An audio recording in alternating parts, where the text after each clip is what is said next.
ముందుగా విశ్వగురువు అయిన బ్రహ్మర్షి పితామహ పత్రిజీ గారికి హృదయపూర్వక ఆత్మ ప్రణామాలు. మన సీతాయనానికి తిరిగి స్వాగతం. అసలైన రామాయణం ఇంతటి చక్కటి గ్రంథరాజ్యాన్ని మనకిచ్చిన లీనా మెరియం గారికి కృతజ్ఞతలు తెలుపుకుందాం. సీతమ్మ తల్లిని, శ్రీరామచంద్రుల వారిని, హనుమను ధ్యానానికి ఆహ్వానించుకుందాం. మన క్లాస్కు ఆహ్వానించుకుందాం. వారికి వేల వేల వేల కృతజ్ఞతలు, ఆత్మ ప్రణామాలు. ఇంతటి చక్కటి ప్లాట్ఫామ్ ని అందించిన వంశీ కిరణ్ గారికి, ఈ అవకాశం ఇచ్చిన హైమా మేడం గారికి ఆత్మ ప్రణామాలు అండ్ కృతజ్ఞతలు. జ్ఞానులందరికీ కూడా కృతజ్ఞతలు తెలియజేసుకుంటున్నాను.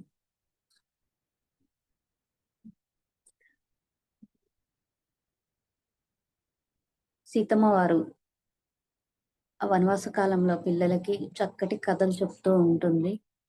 అనసూయ మాత, వశిష్ఠ మహర్షి, అత్రి మహర్షి గురించి, అరుంధతమ్మ గురించి, వీళ్ళందరూ ఏం చేశారు, వాళ్ళ నుంచి మనం ఏం నేర్చుకోవాలి అంటూ ఆవిడ చెప్తూ ఉన్నప్పుడు ఒకరోజు అట్లా ఎన్నో కథలు చెప్తుంటుంది. అయితే పిల్లలే ఒకరోజు అడుగుతారు, గౌతమ మహర్షి, అహల్య మహర్షి యొక్క కథలు చెప్పండి మాకు, వాళ్ళిద్దరు స్టోరీ చెప్పమని. ఎందుకంటే అమ్మ చెప్పదు, చిన్నపిల్లలు అంటే ఆ కథ వాళ్ళు ఎలా కొంచెం వయసు వచ్చిన తర్వాత చెప్తాం అన్న ఉద్దేశంతో చెప్పదన్నమాట. అంటే అంటే ఆ గురుకులంలో ఉన్న వాళ్ళ తోటి బాలుర్ దగ్గర విని అడుగుతారనమాట. మీకు ఎలా తెలిసిందంటే ఇట్లా ఆశ్రమంలో పిల్లలు చెప్పారు అని. అయితే చెప్పాలా వద్దా అని సంశయం ఇచ్చి సరే చెప్పేద్దాం అని చెప్పి చెప్తుందనమాట. అంటే ఒక స్త్రీ మోసం చేసింది అన్నట్లుగా ఆ కథ ఉంటుంది. అది తను ఏంటంటే తండ్రి గారి దగ్గర ఉన్నప్పుడు గౌతమ్ మహర్షి వాళ్ళ కుటుంబానికి ఆ గౌతమ్ మహర్షి యొక్క కుమారుడు పౌరోహిత్యం అన్నమాట. పురోహితులుగా వాళ్ళకు ఉంటారు ఆ మిథిలలో. అయితే ఎప్పుడు అంటే వాళ్ళు చేసే ఆ క్రతువు అంతా కూడా సీతమ్మ వారికి చాలా ఇష్టం. ఎన్నిసార్లు మాట్లాడాలని ప్రయత్నించినా వాళ్ళ ఫేసుల్లో ఏంటంటే ఒక విచారాన్ని గుర్తిస్తదనమాట. ఏంటని అడుగుదామన్నా కూడా వాళ్ళు చెప్పరు. అప్పుడు జనక మహారాజుని అడిగినప్పుడు చెప్తారనమాట. హ్మ్. ఇంద్రుడు గౌతమ్ మహర్షి రూపంలో ఆమె దగ్గరికొచ్చారు కదా! ఇలాగా అది చూసి ఆవిడ గ్రహించేస్తది, వచ్చింది ఇంద్రుడు అని జెప్పి. కానీ గౌతమ్ మహర్షి ధ్యానం నుంచి బయటకొచ్చి కుటీరంలోకెళ్ళబోయేటప్పుడు అదే రూపంలో ఉన్న ఇంద్రుడిని చూసి, "ఇట్లా ప్రవర్తిస్తావా నువ్వు" అని జెప్పి, అంటే ఆమె కూడా పొరపాటు పడి అలా చేసింది, తను తప్పు చేసిందన్న ఉద్దేశంతోటి ఆయన్ని శపించబోతే వాళ్ళిద్దరి మధ్యలోకొస్తది. ఎందుకంటే ఇంద్రుడి పని ఏంటంటే వాళ్ళు సాధించిన ఆ చైతన్యపు స్థాయిని పరీక్షించి, వాళ్ళని స్వర్గానికి అర్హత పొందటానికి టెస్ట్. ఎలా అయితే మన స్కూలుకెళ్ళి చదువుకునేటప్పుడు మనకెలా అయితే టెస్టులు పెడతారో, అలాగా టెస్టులు పెట్టే బాధ్యత అయింది. ఇంతకు ముందంతా ఏంటంటే మనము ఇంద్రుడిని అంటే సినిమాల ద్వారా చూసే కదా! ఆయన సింహాసనం కాపాడుకోవటం కోసం పిరికివాళ్ళలా పారిపోతారు. ఇట్లా చూపించబట్టి ఆయన అట్లానే అనుకున్నాం. అంటే ఆ ఉద్దేశంతో ఉన్నాం గదా! వంశీ గారు ఇంద్రుడి గురించి మొట్టమొదట నేను క్లాస్ విన్నప్పుడు నాకు చాలా ఆశ్చర్యమైంది. అంటే ఎన్ని సత్యాలు ఇలా మరుగున పడి ఉన్నాయి. ఇవన్నీ కూడా బయటకొస్తున్నాయి. అంటే అలా ఆయన్ని తప్పుగా అందరూ అలాగ అనుకున్న వాళ్ళమేను. హ్మ్. మన ఈ జూమ్ తరపున ఇంద్రదేవుడికి క్షమాపణలు చెప్పుకుంటున్నాను. అంటే ఆయనేంటి, ఆ పైలోకంలో ఈ అంటే ఏ కార్యక్రమం జరగాలన్నా ఆ ఇంద్ర సభలో దాని ఆమోదం అందరూ మాస్టర్స్ కలిసి ఆమోదం పొంది చేయాల్సిన కార్యక్రమాలన్నీ చేస్తూ ఉంటారు. అంటే మన గవర్నమెంట్‌లో ఎలా అయితే ఒక అసెంబ్లీ అనుకున్నాం. అట్లాగనమాట పార్లమెంటు అక్కడ పైలోకాల్లో. ఇవన్నీ చేసే దగ్గర ఆయన అక్కడ అధిపతి దానికి. అంటే ఆ స్టేజీకి ఆ పీఠానికి ఉన్న ఆయన పనేంటంటే ఇంద్రియాల మీద అధిపతి. ఈ అందరికీ టెస్ట్‌లు దేవుళ్ళు, దేవతలు, ఇంద్రుడు పెడుతూ ఉంటాడు. అదే ఆయన డ్యూటీ. ఆయన డ్యూటీ ఆయన జేయడానికొచ్చాడు. ఈయనేంటంటే ఆయనకి ఒక కోపం వచ్చేసరికి ఆ సందేహం వచ్చేసింది. చూడండి నమ్మకం అనేది పోయింది గదా! తను అంటే అహల్యమాత గుర్తించింది. కానీ ఈ గౌతమ్ మహర్షి ఆ విచక్షణ కోల్పోయాడక్కడ. తను గుర్తించలేకపోయాడు. శపించబోయినప్పుడు అడ్డుగా వస్తది ఆవిడ. అయితే ఈవిడ ఎంత తెలుసుకుందామన్నా తెలియక సీతామాత ఇంద్రుడి దగ్గరికే వెళ్తుంది. మనం ఎలా అయితే కలల రూపంలో ఎలా తెలుసుకుంటామో అలా కల ద్వారా అంటే నిద్రపోయినప్పుడు సూక్ష్మ దేహంతోటి ఎళ్లి ఇంద్రుడి దగ్గర నిలబడి అడిగినప్పుడు ఇవన్నీ చెప్తున్నాడాయన. హ్మ్. ఏం జరిగింది అప్పుడు అనేది. నా డ్యూటీ నేను చేశాను. ఆయన అంటే ఆహ్, అది ఈ ఇంద్రుడే శిలగా మారిపోయినట్టయితే లోకంలో చాలా అనర్థాలు జరిగాయి. మరి ఈయన డ్యూటీ ఎవరు చేస్తారు చెప్పండి? అందుకని ఆవిడేంటంటే, ఆ శాపాన్ని తను తీసుకుంటుంది. వాళ్ళిద్దరి మధ్యలోకొచ్చి అప్పుడు ఋషులు నీళ్లు చల్లి శాపం ఇస్తారు కదా! అది ఇంద్రుడి మీద పడకుండా ఆయన ముందు నుంచుండేసరికి అవి ఆమె తీసుకొని ఆ శాపాన్ని శిలలాగా మారిపోయింది. అప్పుడు ఇంద్రుడు చెప్తున్నాడనమాట. అంటే చాలా విచారంగా చెప్తున్నాడు. "మహర్షి నీ కోపం ఒక అమాయక స్త్రీని ఏ తప్పు చేయని ఆమెని ఒక శిలలాగా మార్చేసింది చూడు. మీ ఇద్దరిని పరీక్షించడానికి నేనొచ్చాను. ఆవిడ నన్ను గుర్తించింది. మారువేషంలో ఉన్నా గాని నన్ను గుర్తుపట్టింది. కానీ నువ్వేంటి కోపంలో నుంచి బయట పడకపోగా సందేహిస్తున్నావు." మళ్ళీ అహల్య మాతతోటి చెప్తున్నాడనమాట. "అమ్మ నువ్వు నాతో పాటు స్వర్గలోకానికి రావచ్చు. లేదు నీ భర్త మళ్ళీ ఆ కోపాన్ని పోగొట్టుకునేదాకా ఇలాగే రాయిలాగా ఉండి, ఆ తర్వాత మీ ఇద్దరు కలిసి రావచ్చు. ఇందులో ఏదో ఒకటి నువ్వు ఎంపిక చేసుకో." అంటే ఆ స్వేచ్ఛ అనేది, ఆ ఎంపిక చేసుకోవటం అనేది ఈ భూమి మీద ప్రతి ఒక్కరికి ఉంది.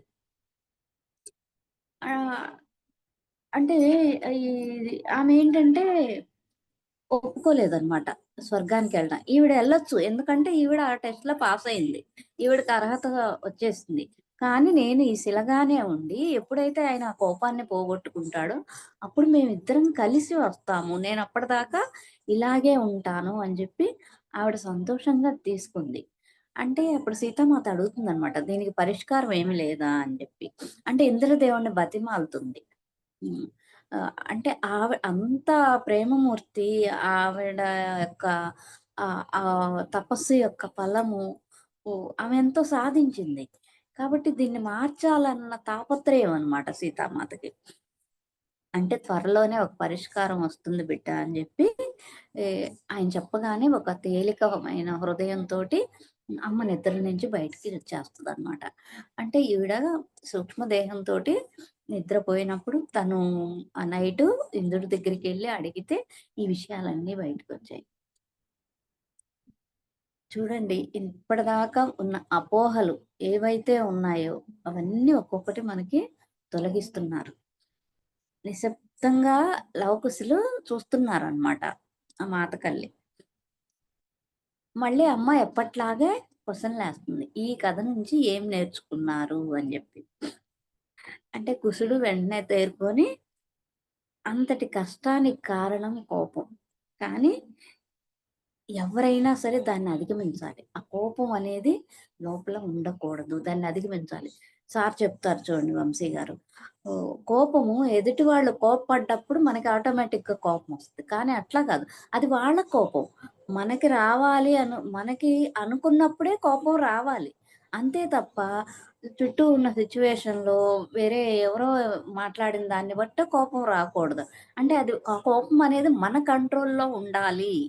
అంతే తప్ప దాన్ని ఇప్పుడు చూడండి ఆయన ఆ విచక్షణ కోల్పోవటం వల్ల కోపం వల్ల సందేహం. భార్య మీద అంత నమ్మకం లేదా ఆయనకి? అసలు ఎవ్వరు నువ్వు? ఎందుకొచ్చావని అడగొచ్చు కదా! ఆ విచక్షణను కూడా కోల్పోతారు. అంటే ఆవిడ అంత కష్టపడటానికి ఇక్కడ కోపం కారణమైంది గదా! లవుడు వైపు తిరిగి అడుగుతుందనమాట. అంటే లౌడ్ ఏం మాట్లాడడు. అంటే చెప్తాడు అది ఏమర్థమైందని జెప్పి. ఇంకా ఇందులో ఏమి నేర్చుకోవాల్సింది లవ చెప్పు అని జెప్పి అమ్మ రెట్టించి అడిగినప్పుడు, అహల్య ఋషి ఎంత గొప్పదైనప్పటికీ గౌతమ్ మహర్షి ఆవిడని విశ్వసించలేదు. అది నిజంగా అతను చేసిన తప్పు. అంటే ఇక్కడ ఇద్దరు వేరు వేరుగా ఉంది ఆలోచన. లవడు అంటున్నాడనమాట. ఆవిడని విశ్వసించలేదు. అంటే ఆవిడ మీద నమ్మకాన్ని ఈయన లేదు. లేకపోతే ఆయనకు ఆ నమ్మకం ఉన్నట్టయితే అసలు విషయం అడిగేవాడు. కాస్త నిదానించి వచ్చిందెవరు అని పరిశీలించాలి. అది చేయకుండా తొందరపడి అంటే చూడండి మన కంటికి కనిపించేది కూడా అబద్ధం అవ్వచ్చు. పైగా మనం విన్నది కూడా అబద్ధం అవ్వచ్చు. అంతే గదా! ఇక్కడ మారువేషంలో తనలాగే ఉన్న చూసి తను ఇంద్రుడిని చూసి తను పొరపాటు పడ్డాడు గదా! ఆహ్, అసలు అక్కడ ఋషి యొక్క ఆ తపశ్శక్తి అనేది పరిపూర్ణంగా లేదు. ఆయనకేంటి పైగా భార్య మీద గూడా విశ్వాసం లేదు కదా! ఆ విశ్వాసం లేకే అనుమానించాడు కదా అక్కడ. అది చెప్తున్నాడు అది తప్పు కదా అని. మీరిద్దరు చెప్పింది గూడా సరే అయింది. నమ్మకం లేకుండా అసలు ప్రేమనేది ఉండదు. ఆ ప్రేమ లేనప్పుడు మంచితనము లేదు, అక్కడ ధర్మం గూడా లేదు. ప్రేమే అన్నిటికి మూలం. వీటన్నిటికి మూలమేంటి? అంటే ధర్మం ఉండాలన్నా, మంచితనం ఉండాలన్నా వీటన్నిటికి ప్రేమ ఉండాలి ముందు. ఇంద్రదేవుడు శపించబడితే మొత్తం ప్రకృతంతా కూడా చాలా అల్లకల్లోలం జరిగుండేది. అ అది దాని గురించి ఆలోచించక లోకం మీద ప్రేమతోటి అంటే ఆవిడేంటి ఇదంతా జరిగే బదులు ఆ లోకం మీద ఎంత ప్రేమో ఉంది అహల్యామాతకి. ప్రేమే గదా అన్నిటికి మూలం. ఆహ్, ఆ ప్రేమ వల్లనే ఆవిడేం జేసింది, ఆ శాపాన్ని తన మీదకి తీసుకుంది. ఇంకా తర్వాత కూడా అదే ప్రేమ భర్త మీద ఉండటం వల్ల శిలలా మారి ఆయనలో ఎప్పుడైతే మార్పొస్తుందో, ఎప్పుడైతే దాన్ని అధిగమించగలుగుతాడో అప్పుడే ఇద్దరము వస్తామని చెప్తారు. అంటే ఇటు లోకం మీద ప్రేముంది. అటు భర్త మీద ప్రేముంది. చూడండి అంత కాలం గూడా తను శిలలాగా ఉండటానికే నిర్ణయించుకుంది. ఎంత గొప్ప ప్రేమ ఆవిడది. అదే ప్రేమ లేని జ్ఞానం, వివేకం అవ్వదు కదా! మరి ఆయనకి ఆ వివేకం లోపించింది గదా! అంటే జ్ఞానం, వి వివేకం జ్ఞానం ఉండగానే వివేకం అవ్వదు కదా! ఆ ప్రేమ ఉంటేనే ఆ వివేకం, ఆ జ్ఞానమైనా ఉపయోగపడుతుంది. అయితే గౌతమ్ మహర్షి ఆ భార్యకు సంభవించి దాన్ని చూసి ఆందోళన చెందుతాడాయన. అయితే తనలో కలిగిన ఆ పొరపాటు సరిదిద్దుకునేంత వరకు తను ఇంకా ధ్యాన సాధనలోకి వెళ్ళిపోయి, నేను దాన్ని పోగొట్టుకుంటాను అంటాడు. అంటే ఇక్కడ కదల్లేని స్థితిలో, మాట్లాడలేని స్థితిలో, నిస్సహాయంగా ఉన్న భార్యని ఒంటరిగా వదిలేసి, ఆయనేంటి ఆయనలో ఉన్న ఆ కోపాన్ని పోగొట్టుకోవటానికి వెళ్ళిపోయాడు. ఇక్కడ మళ్ళీ ఆయన ఇంకో తప్పు చేశాడు. ఆ పరిస్థితుల్లో ఉన్న ఆమెను చూసుకోవాలి తను. ఎందుకంటే ఋషి శాపము ఫలించే టైం అది. ఏ ఋషి అయినా సరే, ఏ వ్యక్తి ధ్యానం చేసినా వాళ్ళ తపశ్శక్తి వలన శాపం ఇచ్చారు అంటే అది వృథాగా పోదు. దాన్ని తిప్పికొట్టటం కూడా భావ్యం కాదుట. అలాంటిది ఇప్పుడు ఆ పొరపాటును సరిదిద్దుకోకుండా ఇక్కడ భార్యకి మళ్ళీ ఈ సహాయంగా ఉండకుండా ఆయనేంటంటే ఇంకొక పెద్ద తప్పు అంతే గదా! ఆవిడని ఒంటరిగా అలా రాయిగా పడి ఉన్న ఆవిడని చూసుకోవాల్సిన బాధ్యత ఉంది గదా! పైగా తన కోసం ఎంత పెద్ద త్యాగం జేసింది. తను ఇంక నాకెందుకులే నేనెళ్ళిపోతాను. ఆయనది ఆ కోపాన్ని పోగొట్టుకున్నాక ఆయనే వస్తాడులే అని తను అనుకోలా. ఇంద్రుడు రమ్మని జెప్తాడు. ఎందుకంటే ఆవిడకది ఆహ్, వ తో పని లేదు ఆవిడకి. అంత పరిపూర్ణం అయిపోయి ఉంది. స్వర్గానికి తీసుకెళ్తానన్నా కూడా ఆవిడ రాకుండా భర్త కోసం ఉంటే, ఈయనేంటి ఆవిడని కనిపెట్టుకొని ఉండకుండా తను ఆహ్, వెళ్ళిపోతాడనమాట. అలా ఉన్న ఆమెని దేవతలే ఆమె జీవించి ఉండేటట్లు ఆవిడని కాపాడుకుంటూ వచ్చారు. అయితే అతనేంటి ఆ కోపాన్ని, ఆ సందేహాలు తనలో ఉన్న ఆ సందేహాలన్నీ పోగొట్టుకోవటానికి ఎన్నో సంవత్సరాలు పట్టింది. మనకు కూడా ఎన్నెన్నో ఉంటాయి. ఆహ్, ఎందుకొస్తాయి అవన్నీ కూడా? ఆహ్, ఒకటి ఉందంటే దాన్ని పోగొట్టుకోవాలంటే చాలా టైం పడుతుంది. నేను గత జన్మలు చూసుకున్నాను. మనం బంధాలను ఎలా తెచ్చుకున్నాము అనేది. ఆ కర్మలన్నీ డిజాల్వ్ చేసుకున్నా. అంటే పశ్చాత్తాపం, పరివర్తన. క్షమాపణలు చెప్పుకున్నా. దాని నుంచి రిలీజ్ అయ్యా. అయితే నేను పదే పదే ఒకటి ఎదుర్కొంటున్నాననమాట. అంటే నేను ఆలోచిస్తున్నాను. అంటే నేను లేని విధంగా ఉన్నానని చెప్పి నన్ను అనటం ఇవన్నీ వస్తుంటే చానాళ్ళు అనుకున్నాను. అంటే ఎదుటి వాళ్ళలోనే ఆ పొరపాటుంది. నాదేం కాదు. నేనలా లేను కదా! అని జెప్పి. అయితే ఒకసారి నాకు బాగా బాధేసింది. ఎప్పుడైతే ఇలా చూపించటం మొదలుపెట్టానో నాకు ఆన్సర్ రాలా.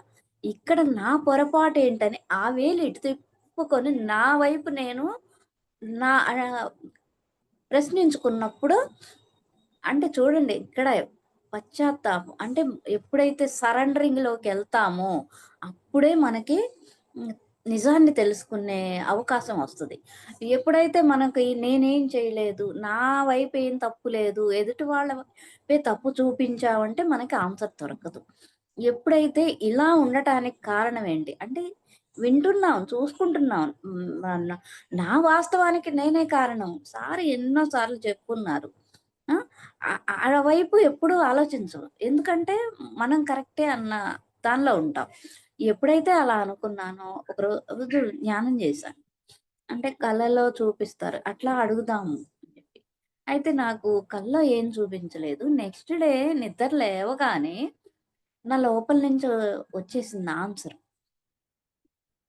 అదేంటంటే నా లోపల ద్వేషం ఉంది. ఆ ద్వేషం ఎందుకుంది? గత జన్మల్లో జీవించిన జీవితాలకు సంబంధించిన ముద్రలు, ఆ వాసనలు మోసుకుంటూ వస్తున్నాం.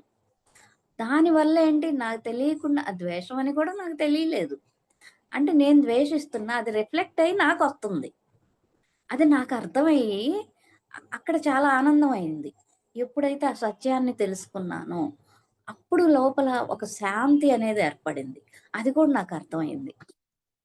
ఇంకా నాకు ఆ సిట్యుయేషన్ లేదు. ఎందుకంటే, నా నుంచి ఇంక అది వెళ్ళదు కదా! ఇప్పుడు మనం బయటికి అనకపోయినా, చెప్పకపోయినా అంతకుముందేంటి ప్రతి దానికి కంప్లెయింట్ ఉ ఉండేది. కామెంట్ చేసేదాన్ని. మళ్ళీ జడ్జిమెంటు చేసేదాన్ని. కానీ అదేంటి నేను వాళ్ళలో ఉన్నది చెప్తున్నాననుకున్నా. కానీ అదేంటి అది అది అది ఉండకూడదు గదా! అసలు మెయిన్ పత్రిజీ గారు తీసుకొచ్చిన 3 పాయింట్లు అవే కదా! ముఖ్యమైన పాయింట్లు. No complaint, no comment, no judgement. ఇక్కడ చూడండి మనం ఎంపిక చేసుకొని వచ్చిన వాళ్ళే మన జీవితంలో తారసపడతారు మనకి.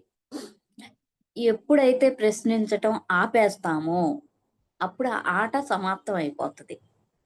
ఆహ్, ఎప్పుడు లేదు ప్రశ్నించటం స్టార్ట్ చేశామనుకోండి, ఆడిన ఆటే మళ్ళీ ఆడుతూ ఉండాలి. ఇది పత్రిజీ గారిచ్చిన స్లోగన్ అనమాట. చాలా బాగా నచ్చింది. అంతే గదా!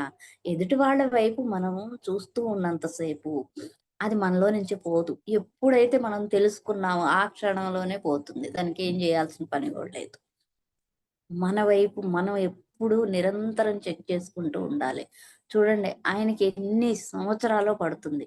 ఆయన పోగొట్టుకోలేకపోతున్నాడు.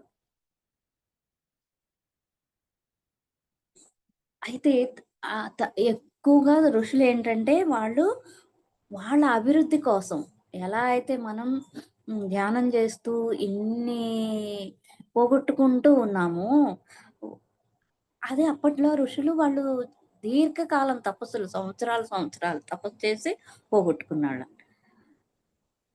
అయితే సృష్టిలో ప్రతి అణువులోనూ సహజంగానే జనియించి ఉన్న ప్రేమను వారి హృదయాలు సిద్ధమైనప్పుడే వాళ్ళ అభివృద్ధి వేగంగా ఉంటుంది.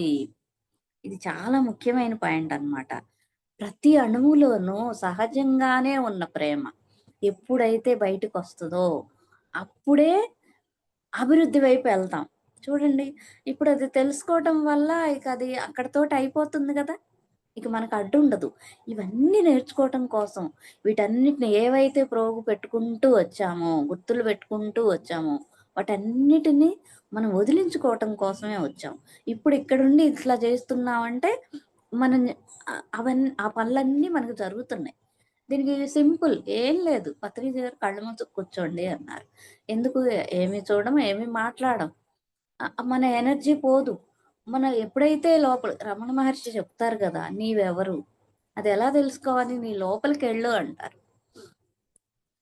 సార్ కూడా మనకి ఇచ్చే ధ్యానం క్లాసుల్లో అఫర్మేషన్స్ ఇంటూ ఇంకా లోపలికెళ్దాం. ఇంకెక్కడికెళ్తాం లోపలికి అనుకునేదాన్ని ఫస్ట్‌లో. అంటే అదేంటో తెలీలా. అంటే ఇదే గదా! లోపలికి, లోపలికి తరచి, తరచి చూసుకుంటే మన లోపల ఉన్నయన్నీ కూడా బయటకొస్తాయన్నమాట. ఎప్పుడైతే కళ్ళు మూసుకు కూర్చుంటామో అప్పుడొచ్చేస్తాయి. దానికి సజ్జన సాంగత్యం, స్వాధ్యాయం. ఎంతో మంది బుక్స్ చదవటం వల్ల కూడా ఇవన్నీ మనకి వస్తా ఉంటాయన్నమాట. అప్పుడే మనం ఇంకా, ఇంకా ముందుకి వెళ్తా ఉంటామన్నమాట.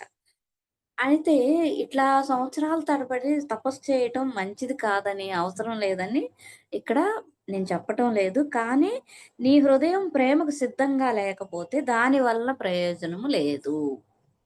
ఎప్పుడైతే మన హృదయం లోపల ప్రేమ అనేది ఉదయించ ఉండ లేదనుకోండి, నువ్వు ఎంత తపస్సు చేసినా, ఎంత ధ్యానం చేసినా, ఎంత మనల్ని మనం మార్చుకోకపోతే, ఎన్ని గంటలు ధ్యానం చేసినా ఉపయోగం అనేది మటుకు ఉండదు. ఇది మాత కూడా చెప్తుందనమాట. అయితే ధ్యానం చేయటం వల్ల శక్తొస్తది. కానీ వివేకం రాదంటుంది. అంతే గదా! ధ్యానం చేస్తే శక్తొస్తది. ఎప్పుడైతే మన హృదయాన్ని పెద్దది చేసుకొని, అందులో ఆ ప్రేమను పాదుకొల్పుకోకపోతే, దానివల్ల ప్రయోజనం లేదు కదా! ఎంత శక్తి ఉన్నా గాని, వివేకం లేని శక్తి ఎంతో మందిని దిగజారిపోయేటట్లు చేసింది. అని జెప్పి మాత ఆలోచిస్తూ మౌనంగా అంతే గదా! ఆ వివేకాన్ని కోల్పోవటం వల్ల నారాయణ్‌ని అప్పుడు భృగు మహర్షి శపించటం జరిగిందా? ఆ వివేకం లేదు గదా ఆయనకి. ఎందుకు అక్కడ భార్య చనిపోయి కనిపించేసరికి ఆయన విచక్షణ కోల్పోయాడు. వివేకం ఏదక్కడ? లేదు కదా! అంటే అట్లా ఎన్నో జరిగినియి. ఆ! కూర్చొని అడుగుతున్నాడనమాట. "అమ్మ నువ్వు ఇంకా కథను పూర్తిగా చెప్పలేదు. పూర్తి చేయమని." మా తండ్రి గారు అంటే మహారాజు శ్రీరాముడు ఆమెకు శాప విముక్తి కలిగించారు కదా! అంటే మా తండ్రి గారు అంటే మహారాజు శ్రీరామచంద్రుడు ఆమెకి శాప విముక్తి ఆయనే గదా కలిగించిందంటే, "నువ్వు సరిగ్గానే చెప్పావు. మహారాజు శ్రీరాముడే వాళ్ళిద్దరికీ గూడా శాప విముక్తి కలిగించాడు." ఆయన ఏంటి గౌతమ్ మహర్షికి తన కోపము, సందేహాల నుంచి విముక్తి కలిగించి, ఆయన లోపల ఆ హృదయం లోపల ప్రేమని పెట్టేశారు. ఆ ప్రేమ ఆయనకి స్థిరంగా ఉండిపోయిందనమాట అప్పుడు. అహల్య శిలారూపం నుంచి విముక్తి కలిగింది. ఎప్పుడైతే రామపాదం తాకిందో, అప్పుడు ఆమె మళ్ళీ కదిలి మాట్లాడగలిగింది. మళ్ళీ సౌందర్యవంతురాలై అంటే ఒక శిలలా మారిపోయి కదలలేని స్థితిలో ఆమె అట్లా ఉండిపోయింది గదా! మళ్ళీ తిరిగి మానవ జీవితంలోకి వచ్చేసిందనమాట. హ్మ్. అంటే చూడండి ఇక్కడ రాముల వారి యొక్క చైతన్యము ఎంత విస్తారంగా ఉండబట్టే కదా! ఆ ఆ చైతన్యంతోటి ఆమెలో ఉన్న ఆ చైతన్యం కూడా ఎందుకంటే ఆవిడ ఈ జన బాహుళ్యంలోకి రావాలి. ఎ ఆయన వచ్చిన పని కూడా ఇలాంటివన్నీ చేయడం కోసమే ఆయనొస్తారనమాట. ఇక్కడ పిల్లలు చూడండి మా తండ్రి గారు అంటే లవకుశులకి తెలియకుండా పెంచటం అంటూ ఏం జరగలేదు. తను సీతామాత మహారాణి అని తెలుసు.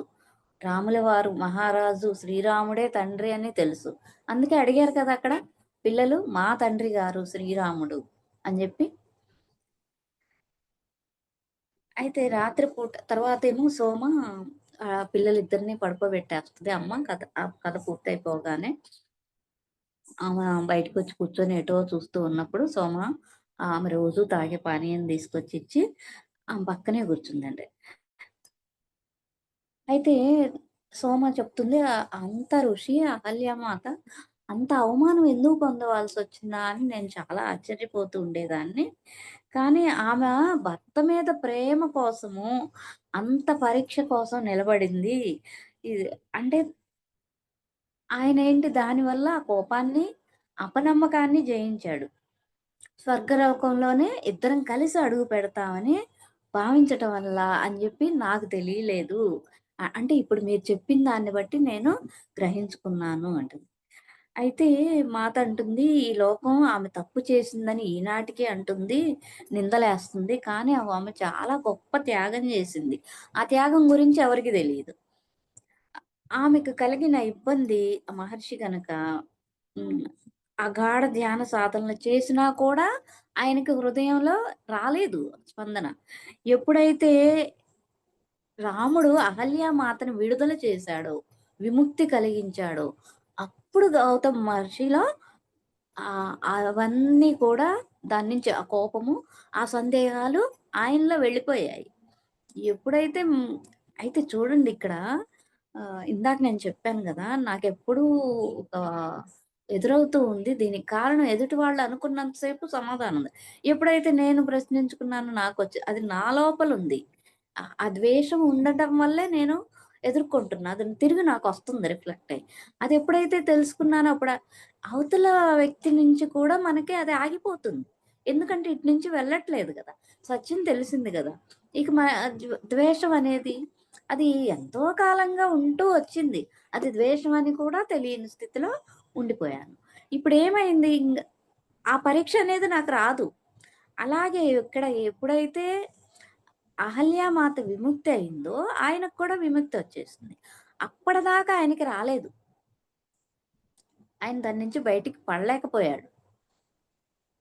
ఇక్కడ రాముల వారు ఆవిడని ఆహ్, రాయిలాగా అయిపోయిన ఆమెలో చైతన్యం తీసుకొచ్చి మామూలు మనిషిగా చేశాడో, అప్పుడే గౌతమ్ మహర్షికి కూడా కలిగింది. అందుకే ఫ్రెండ్స్ మనకి ఎన్నెన్నో ఉంటాయి. ఎప్పుడైతే దాని నుంచి మనం బయటపడతామో, ఎదుటి నుంచి గూడా అది మనకి రిఫ్లెక్ట్ అవ్వట్లేదు. ఎందుకంటే ఇటు నుంచి వెళ్ళట్లేదు గదా! ఆ సెన్సేషన్ అవతల వాళ్ళకి చేరట్లేదుగా.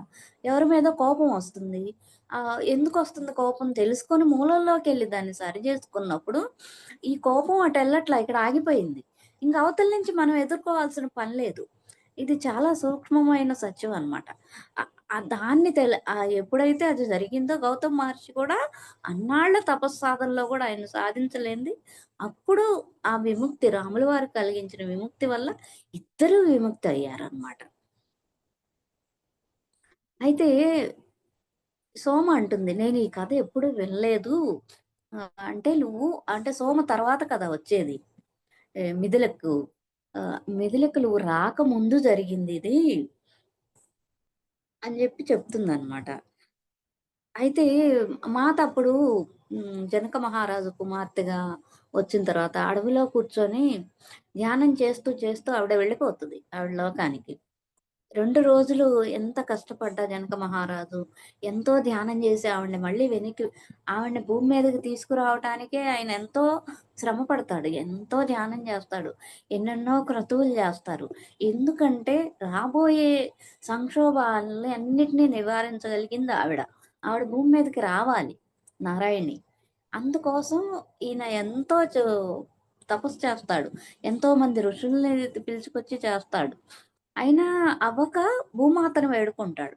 అమ్మ నువ్వు వెళ్లి పిలిస్తే వస్తది అని జెప్పి. అప్పుడు భూమాత ఎళ్లి పిలిచినప్పుడు వస్తది గదా! వచ్చిన తర్వాత ఆవిడేంటి ధ్యానంలో కూర్చున్నప్పుడు తనేంటో తెలుసుకున్నప్పుడు ఇంక ఆటోమేటిక్‌గా ఆ ధ్యానంలో వెళ్ళిపోతది. అప్పుడు తన దగ్గరున్న ఋషులు ఎంతోమంది ఋషులు జనక మహారాజు దగ్గర వస్తూ ఉంటారు గదా! వాళ్ళని గూడా తీసుకొచ్చి కూర్చోబెట్టి వాళ్ళ యొక్క చైతన్యాన్ని గూడా పంపించి ఆవిడని వెనక్కి తీసుకురావడానికి వల్ల అవ్వదు. గుర్తుందా అందరికి? అప్పుడు మాతకి ఒక స్వరం వినిపిస్తుంది. అది రాముల వారి స్వరం. ఎ అది విన్నాకే నేను తిరిగి వచ్చేసాను. అంటే ఆ ప్రేమను ఆయన పంపించినప్పుడు ఆయన ఇక్కడే ఉన్నారు కాబట్టి తిరిగి వచ్చేస్తదనమాట. లేకపోతే అమ్మ వెళ్ళిపోయేదప్పుడు. అడుగుతుందనమాట. "ఆ రోజు నీకు గుర్తుంది గదా! రాముల వారు ఆహ్, ఆయన వెనక్కి పిలుచుకొచ్చారు. నేనప్పుడు ఆయనకి కృతజ్ఞతలు ఎప్పుడైతే ఇంద్రదేవుడి దగ్గరికెళ్ళి ఇదంతా తెలుసుకున్నాక రాములు వారు ఆమెలో ఆ శిల నుంచి విముక్తి చెందించాడన్నప్పుడు ఆయనకు కృతజ్ఞతలు చెప్పడానికి హ్మ్. వీళ్ళకి మిథుల దగ్గరికొస్తారు గదా! ఈ ధనుస్సు విరిచి వివాహం అప్పుడు చెప్తుందనమాట.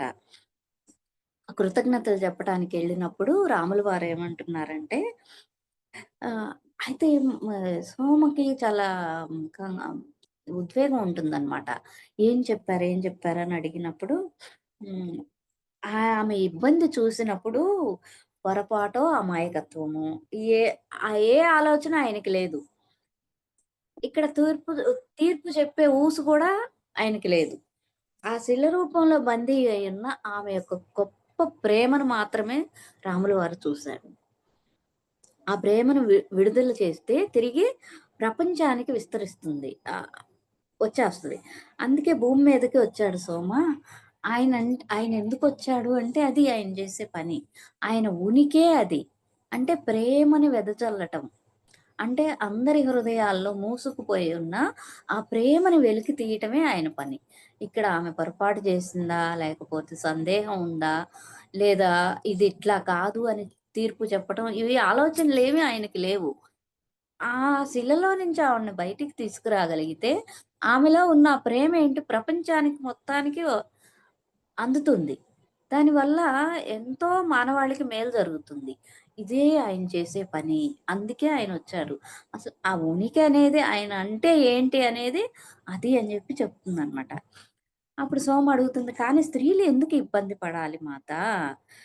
అంటే ఆవిడ ఉద్దేశ్యం ఏంటంటే హ్మ్, స్త్రీలందరిలో గూడా గొప్ప దేవత సీతామాత అని. అంటే ఈవిడ దగ్గరుండి చూసింది గదా! ఎన్ని కష్టాలు పడిందో అని. ఈ ఆలోచనలన్నీ చెప్పకుండా అంటే లోపల ఉన్న ఆవిడ భావం అంతా అర్థమైపోతుంది కదా మాతకి. నేను ఈ లోకంలో మహారాణిగా ఉండటానికి రాలేదు. అది నీకు కూడా తెలుసు. కానీ నువ్వు మహారాణివే కదా మాత అంటుంది. అయితే నేను మహారాణినే కానీ నేను అందుకోసం రాలేదు. నేను జన్మ తీసుకున్నప్పుడు భూమాత చేతులను స్పృశించాలనుకున్నాను. నేను ఆమె గర్భంలో జన్మించటాన్ని ఎంపిక చేసుకోవటం కారణం దానివల్ల నేను నిజంగానే ఆమెను తల్లిలాగా అనుభూతి చెందుతాను. ప్రపంచం మొత్తానికి కూడా ఇదొక ఉదాహరణలాగా చూపించటం కోసమే నేను అలాగ వచ్చాను. అందరూ అలా తెలుసుకుంటారు. భూమాత తల్లి అని జెప్పి. అంటే అంటే తర్వాత ముందు ముందు అది చాలా కాలం అలాగే ఉండింది. కానీ దాని నుంచి అందరూ కూడా దూరంగా వచ్చేసారు. అంటే ఆ జ్ఞానం అంతా కూడా వెళ్ళిపోయింది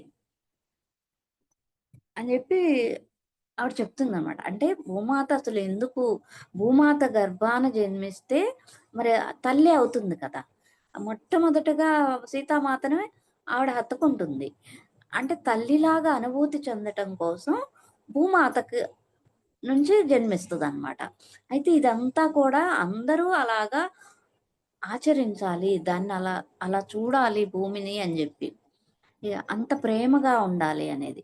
ఇదంతా చానా కాలం ఉండింది గానీ చూడండి మనం అక్కడక్కడ మనం భూమాతను గౌరవిస్తూనే ఉన్నాం కానీ, తల్లిలాగా భావించాలి. తల్లిలాగా భావించినప్పుడే మనం ఆహ్, ఏ చెరుపు ఏమీ భూమాతకి చేయలేం కదా! చక్కగా భూమిని పరిరక్షించుకుంటాం. ఆవిడ దూరంగా చూస్తూ, నేను ఈ లోకంలోకి మళ్ళీ మళ్ళీ వస్తూనే ఉంటాను. కొన్నిసార్లేంటంటే కనిపిస్తూ ఉన్నట్లు వస్తాను. కొన్నిసార్లు అదృశ్యంగా వస్తాను. ఎందుకు ఆహ్, ఈ జ్ఞానం ఏదైతే ఉందో, ఆ భూమిని తల్లిలాగా చూసుకోవడం అనేది, ఈ సకల జీవరాశి పట్ల కూడా అందరిలోనూ ఆ ప్రేమను పెంపొందించటానికి నేను మళ్ళీ, మళ్ళీ వస్తూనే ఉంటా. అంటే ఒకసారి అదృశ్యంగా వచ్చి తన పని తను జేస్తుంది. కొన్నిసార్లు కనిపించేటట్లుగా వచ్చి కూడా చేస్తుంది. ఇక్కడేంటంటే మౌనంగా నా పని నేను చేసుకొని వెళతాను. నేను అందుకోసమే వచ్చాను. అందుకే చూడండి ఇక్కడ ఎక్కడా చెప్పబడలేదు కదా! ఈ రోజున ఇవన్నీ బయటకొస్తున్నాయి కాబట్టి మనం తెలుసుకోగలుగుతున్నాం. ఎప్పుడైతే మన హృదయంలో ఈ ప్రేమ అనేది మనం అందరిని అన్ని జీవుల పట్ల ఎలా ఉంటాం? తెలియక ఎన్నో తప్పులు జేస్తుంటాం. నాకు పాముల గురించి ఏమీ పెద్దగా కర్మలు నాకేమి కనిపించలా. ఆ మధ్య చూసుకున్నప్పుడు ఆహ్, భౌతికంగా అక్కడ చాలా బాధపడుతున్నా. వద్దు, వద్దు చంపొద్దని. అంటే గతంలో చేసున్నాను. దానివల్ల నాకు కొంత డిసీజ్ తీసుకున్నా. అది నాకు హ్మ్, చూపించారు. దాని నుంచి నేను బయటకి కూడా వచ్చాను. మొన్న రీసెంట్‌గా ఇక్కడ పాము కనిపిస్తే, మా ఇంటికెళ్ళే ఆవిడ చూసి, పక్కనున్న అబ్బాయిని పిలిసి చెప్తుంది, "కర్ర తీసుకొని రా" అని. ఏంటా అని చూసా. అంటే నేనెప్పుడూ పాముని అంత దగ్గరగా రియల్‌గా చూడలేదు. ఆహ్, కొంచెం పెద్దగా ఉంది. ఇంకా పక్కనే ఖాళీ స్థలం అన్నమాట. ప్రహరీ గోడలున్నాయి. అందులో నుంచి వెళ్తుంది. ఆ అబ్బాయి అంటే కర్ర తీసుకొని రావటానికెళ్ళి ఒక కట్టె పట్టుకొనొచ్చాడు. నేనేమనుకున్నాను, "నువ్వు వీళ్ళకి కనిపించొద్దు. వెళ్ళిపో. వీళ్ళు చంపేస్తారు. నువ్వు కనిపించవాకు." ఆ అబ్బాయి కర్ర తీసుకొనొస్తుంటే చెప్పాననమాట. లేదు ఎళ్ళిపోయిందని. అంటే అక్కడ వెతికితే కనిపిస్తదేమో తెలీదు. కానీ అది వెళ్ళిపోయింది. లేదని జెప్పా. ఇంకా అబ్బాయి అక్కడి నుంచి అటే ఎళ్ళిపోయాడు వెనక్కి. మామూలుగా అయితే మనకిది తెలీదు. పాము చూస్తే చంపేస్తాం విష జంతువు. ఇది బాగా ఉండిపోయింది మనలో. అదే నేను చెప్పాననమాట ఆవిడకి. పాముని చూసారు మీరు. పామొచ్చి మనల్ని కాటేసిందా? దాన్ని చూసి మనం వెళ్లి దాన్ని చంపుతున్నాము. అదేం జేస్తుంది? ఇట్లా ఎన్ని పాముల్ని మీరు చంపగలరు? ఇప్పుడు ఇదంటే చూసారు, చంపారు. ఇంక లేవా? ఉన్నాయి కదా! మీకిక్కడ టెస్ట్ అంటే తను కూడా ధ్యానం జేస్తుందనమాట. అంటే ప్రత్యక్షంగా కూడా మనకి రియల్‌గా, ప్రాక్టికల్‌గా కూడా మనకి పరీక్షలొస్తుంటాయి. ఆ సూక్ష్మతని మనం గ్రహించగలగాలి. మీరు ఈ టెస్ట్‌ని గనక ఉపయోగించుకోగలిగితే మీకు ఉండేది అంటే ఎక్కువగా ఇంట్లోకి కూడా వస్తున్నాయి. చుట్టూ ఖాళీ ప్లేస్‌లే ఎక్కువున్నాయన్నమాట. ఆహ్, అందువల్ల పాములు సహజంగా ఉంటాయి. కానీ ఎందుకొస్తాయి? ఏ కారణం లేకుండా ఏది జరగదు కదా! అది గ్రహించండి అన్నప్పుడు తనకర్థమైంది. నేను ఈ టెస్ట్‌లో పాస్ కాలేదు అని.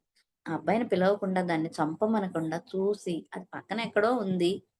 అది దాని మనాన అది ఎళ్ళిపోతది. ఇంట్లోకేం రాలేదు కదా! అక్కడ టెస్ట్‌లో పాస్ అయ్యి ఉండేదన్నమాట. నాకు కూడా ఒక అవకాశం వచ్చిందేమో అన్న ఆలోచన కలిగింది. ఎందుకంటే దానికేమో చెప్పాను. ఫిజికల్‌గా నాకు భౌతికంగా భయం లేదు. కానీ ఆ తర్వాత ఎమోషనల్ బాడీలో భయం ఉంది. అంటే లోపల భయం ఉంది. ఎమోషనల్ బాడీలో అది భయం ఉందని అర్థమైంది నాకు. దాన్ని గూడా తీసేసుకోవాలి. ఆ అబ్బాయికి లేదని జెప్పాను. అంటే మనకొచ్చే వాటిని జాగ్రత్తగా గమనించుకుంటే, మనం వాటి నుంచి చక్కగా బయటికి రావచ్చు. అంటే ప్రతి జీవిలో ఆ ప్రేమ, ఆ హృదయం తెరుచుకోవటం అనేది నిజంగా చాలా ఇదైన విషయం. మేము ఇప్పుడు ఇచ్చే ప్రొడక్టు భూమికి హానికరం కానిది. అంటే మొక్కలకు ఏది కావాలో ఆ పోషకాలు అందించటమేననమాట. ఆహ్, అవి డిస్ట్రిబ్యూషన్ జేయడానికి అవ్వట్లేదు. ఎన్నో అడ్డొస్తున్నాయి. అంటే ఇదే పని జేస్తున్న ఇంకొక అమ్మాయి తను జేసుకుంటుంది వేరేవి. ఈయనకి సలహాలు అడుగుతూ ఉంటుందనమాట. ఎట్లా చేసుకోవాలి? ఏయైతే బావుంటాయి? ఎక్కడ ఈయన గైడ్ చేస్తా ఉండేవాడనమాట. ఎందుకో ఫోను జేసినప్పుడు అన్నీ ఇచ్చేసారా అంటే, ఇవ్వలేదంటే ఆ అమ్మాయి నేనున్నాను. నా దగ్గరున్న వాళ్ళని పంపిస్తానని జెప్పి వర్కర్స్‌ని మాట్లాడిందనమాట. లేదు సారు చెప్పండి నేను చేస్తాను ఏదైనా. అంటే ఆ అమ్మాయి అలా చెప్తున్నప్పుడు ఎందుకో నా కళ్ళలో నీళ్ళొచ్చాయి. అంటే హృదయం ఓపెన్ అవ్వటం.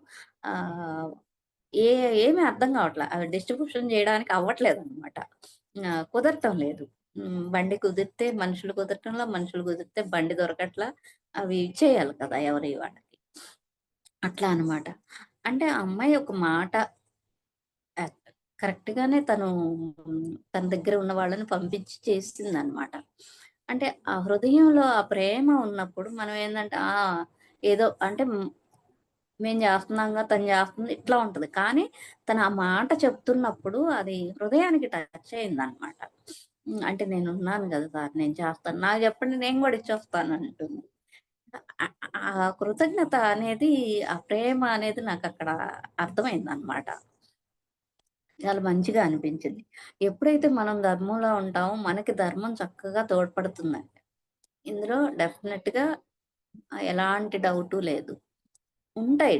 అన్ని కష్టాలు ఎదురవుతాయి. వాటిని తట్టుకొని నిలబడటమే మనం ఇక్కడ చేయాల్సింది. నెక్స్ట్ ఏంటంటే సీత అదృశ్యంగా చేసే కార్యాలేంటివి? ఇవి మనం చూద్దాం. ఒకరోజేంటంటే ఒక వింత సంఘటన జరుగుతుందనమాట ఆశ్రమంలో. ఎందుకంటే ఆ రోజు అమ్మ అంటే లోపలంతా కొంచెం స్థిమితం లేనట్లుగా ఉంటది. ఆహ్, అంటే ఎప్పుడు ఉత్సాహంగా ఉండే ఆమె కొంచెం స్థిమితం లేకుండా ఆహ్, అంటే ఎప్పుడు ఉండేదానికి భిన్నంగా ఉండేసరికి ఎందుకు ఇట్లా ఉందా అని జెప్పి అనుకుంటుంది. లవకుశులు చూస్తే బాగానే ఉన్నారు. పోనీ తనని చూస్తే తను ఆరోగ్యంగానే ఉంది. బానే ఉంది. కానీ ఈ ఆందోళన కారణం ఏంటి? పెద్ద తేడా గూడా ఏం లేదు. పగలంతా గమనిస్తూనే ఉంది కానీ, తనేం అడగలేదు. ఏదైనా సరిగ్గా లేదా అని జెప్పి అడిగితే, అది దానంతట అదే తెలుస్తదిలే అంటుందనమాట. బయటపడుతుందిలే అని. ఒకరోజు గడిచింది. ఇంక మధ్యలో ఏంటంటే, తలుపు తీసి తర్వాత రోజు బయటికి చూస్తా ఉంటుంది అడవిలోకి. అంటే ఎవరో రాబోతున్నారు. అందుకే ఎదురు చూస్తుందనుకుంటుందనమాట సోమ. అంటే రాములు వారేమన్నా వస్తున్నారేమో అనుకుంటది. కానీ సీతామాత చూసేది వేరే. తర్వాత ఉదయం పూట ఆహ్, కుటీరం తలుపు తీయగానే వాళ్ళ కుటీరం బయట ఓ పులి పడుకోనుంటుందనమాట. వచ్చావా? ఓకే. అనుకోని మళ్ళీ ఆహ్, డోరేస్తది. అయితే ఈలోపు ఇదేంటంటే తలెత్తి చూసి చాలా కోపంగా గట్టిగా గాండ్రిస్తదనమాట. ఆ అరుపుకేంటంటే లవకుశులు భయపడిపోతారనమాట. హ్మ్. దాని వైపు చూసి తల ఆడించి మళ్ళీ తలుపేసుకొని అట్లా 2 రోజులు గడిచిపోతది. అదక్కడి నుంచి వెళ్ళదు. అరుస్తది. ఆహ్, అనమాట పులి. కానీ అక్కడి నుంచి వెళ్ళట్ల. 2 రోజులు మాత దాని వైపెళ్ళల. దానికేమన్నా బాగలేదేమో, గాయమైందేమో మాత ఊరుకోదు కదా! ఎవ్వరికి గాయమైనా, ఎవరికి బాగోలేకపోయినా వైద్యం జేస్తది గదా! కానీ మాత దగ్గరికెళ్ళట్ల. బహుశా అదేమన్నా గాయపడిందేమో అంటది. ఎందుకంటే ఒకవేళ జరిగితే మాతెళ్లి సపర్యలు చేసేది, దానికి వైద్యం జేసేది. అది గాయపడింది నిజమే కానీ, అది శరీరానికి కాదు, దాని హృదయానికి గాయమైంది అంటదనమాట మాత. అప్పుడు ఆశ్చర్యంగా అడుగుతది. దాని సమస్య ఏంటో మీకు తెలుసా అని. నేను ఆమె దగ్గరికెళ్తాను గానీ, ఇప్పుడు కాదు. తను ఘోరమైన తప్పిదం జేసింది. ఎప్పుడైతే ఆ తప్పుని తెలుసుకుంటదో అప్పుడెళ్తాను. అంటే చూడండి. మన తప్పు మనం తెలుసుకునేదాకా మాస్టర్స్ కూడా మన దగ్గరికి రారు. సీతామాత కూడా ఏంటంటే తను ఒక తప్పు చేసింది. నేను చేసింది తప్పే అనుకోవట్లేదు అది. అది ఎప్పుడైతే అనుకుంటదో అప్పుడే ఎళ్తాను అని. అట్లా ఆ పులి కూడా అక్కడి నుంచి వెళ్ళదనమాట. ఆడపులి అది. మూడో రోజు ఉదయం మాత దాని దగ్గరికెళ్తదనమాట. అప్పుడు ఆడపులి మాత యొక్క ఒళ్ళో తల పెట్టుకొని పడుకుంటుంది. నువ్వు చేసింది తప్పు అని జెప్పి చెప్తుందనమాట. కళ్ళల్లోకి సూటిగా చూస్తూ, నీ పిల్లల్ని తీసుకొని ఈ దట్టమైన అడవుల లోపలికి వెళ్ళిపో. అంటే మానవులకి దగ్గరగా ఉండకుండా దూరంగా వెళ్ళు. అప్పుడు నిన్ను వాళ్ళు వెంటాడరు. నువ్వు గబగబా అడవి లోపట్లకి వెళ్ళిపో అంటది. ఎప్పుడైతే మాత ఈ మాటలు చెప్తుందో అంటే అడవికి దగ్గరలోనే గదా కుటీరాలుండేయి. ఆ అడవి అంచున ఒక 2 పులి పిల్లలు తచ్చాడుతూ ఉంటాయన్నమాట. అంటే ఒక 3 పులి పిల్లలు. అవి కూడా మాత దగ్గరకొస్తాయి. ఎప్పుడైతే మాత మాట్లాడటం స్టార్ట్ చేసిందో అప్పుడు. ఆటితో చెప్తుందనమాట. మీరు సురక్షితంగానే ఉంటారు అని జెప్పి దీవించి మీరు లోపలికెళ్ళిపోండి. మనుషులకు కంటపడకుండా దూరంగా లోపలకెళ్ళిపోమన్నమాట. ఒక వేటగాడు ఏం చేశాడు అంటే సోమకి చెప్తుందక్కడ. ఈ పులి పిల్లలు 3 కాకుండా ఇంకొకటి పెద్దదుంది. దాన్ని వేటాడి చంపేశాడతను. ఆ కోపం మీదేంటంటే, ఆ ఊరి మీద పడి, ఒక పిల్లవాడిని ఈ పులి చంపేసింది. ఇప్పుడేంటి ఆ ఊళ్ళో వాళ్ళందరూ ఈ పులి ఇట్నే చంపేస్తది అని జెప్పి, ఆ పులిని చంపడానికి బయలుదేరతారనమాట. అప్పుడు సీతామాత దగ్గరకొస్తది. ఆ పులి అక్కడి నుంచి. మాత ఎప్పుడైతే ఇది నేను నా బిడ్డని చంపారు ఓకే. మళ్ళీ తిరిగి తను చంపేసింది. ఇంకొక ఓహ్! అంటే ఏమీ తెలియని ఒక ఆమె బిడ్డని చంపింది. ఆ బిడ్డ ఏం చేయలేదు కదా తప్పు. చంపేసరికి ఈ తప్పు ఎప్పుడైతే తనలో కలిగిందో, అప్పుడే మాత వచ్చి దానికి చెప్పి పంపిస్తదనమాట. ఆ పిల్లల్ని గూడా దీవిస్తదనమాట. మీకేమి జరగదు. మీరు లోపలికెళ్ళిపోండి అని జెప్పి. ఇప్పుడు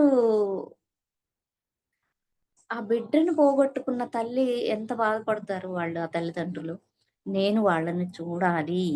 వంట చేద్దాం పదా! నేను వాళ్ళకి వంట తీసుకెళ్తానని జెప్పి, ఆ వంటశాలలోకెళ్ళి ఓ పెద్ద కుండ పెట్టి వంట వండుతూ ఉంటారనమాట.